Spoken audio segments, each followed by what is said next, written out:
என்னடா இது யாருன்னு பாக்குறீங்களா? இவர் தான் நம்ம கோட்டிஸ். இவர் இல்லாம நம்ம எலார்கிடெக்ட்ல எதுவுமே இல்ல அப்படிங்கறத நான் தான் ரங்கராய சக்திவேல்.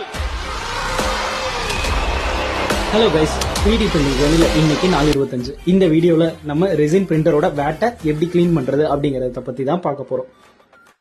ரெசின் பிரிண்டரை பொறுத்த வரைக்கும் வேட் அப்படிங்கிறது ரெசினை ஸ்டோர் பண்ணி வைக்கக்கூடிய ஒரு கண்டெய்னர் தான். இந்த வேட்டை நம்ம எப்படி கிளீன் பண்ணோம் அப்படின்னா, நம்ம ஐசோப்ரோபைல் ஆல்கஹால் 99% எடுத்துக்கிட்டு அதை ஒரு டிஷ்யூ எடுத்துக்கிட்டு நம்ம ஒவ்வொரு ஸ்டெப் பை ஸ்டெப்பாக ஃபுல்லாக நம்ம பிளேஸ் பண்ணி அதில் இருக்க எக்ஸ்ட்ரா ரெசினை நம்ம எடுத்துடணும். அதுக்கப்புறம் நம்ம எந்த இடத்துல இருந்து எடுத்தோமோ அதே இடத்துல பிளேஸ் பண்ணிட்டு நம்ம தேவையான ஸ்க்ரூஸை நம்ம மறுபடியும் அதுலேயே போட்டு ஃபிக்ஸ் பண்ணிடணும். அதுக்கப்புறம் நம்ம ஜெட் ஆக்சஸ் எடுத்து நம்ம ஃபிக்ஸ் பண்ணணும். இப்ப நம்ம பண்ண போற பாட்டுக்கு தேவையான ரெசினை எடுத்து அந்த வேட்ல ஊத்திட்டு நம்ம பிரிண்ட் பண்ண ஆரம்பிக்கலாம். இதே மாதிரி நீங்க 3D பிரிண்டிங்கை பத்தி தெரிஞ்சுக்கணும் அப்படின்னா நம்மளுடைய பேஜை ஃபாலோ பண்ணி பார்க்கலாம் கைஸ்.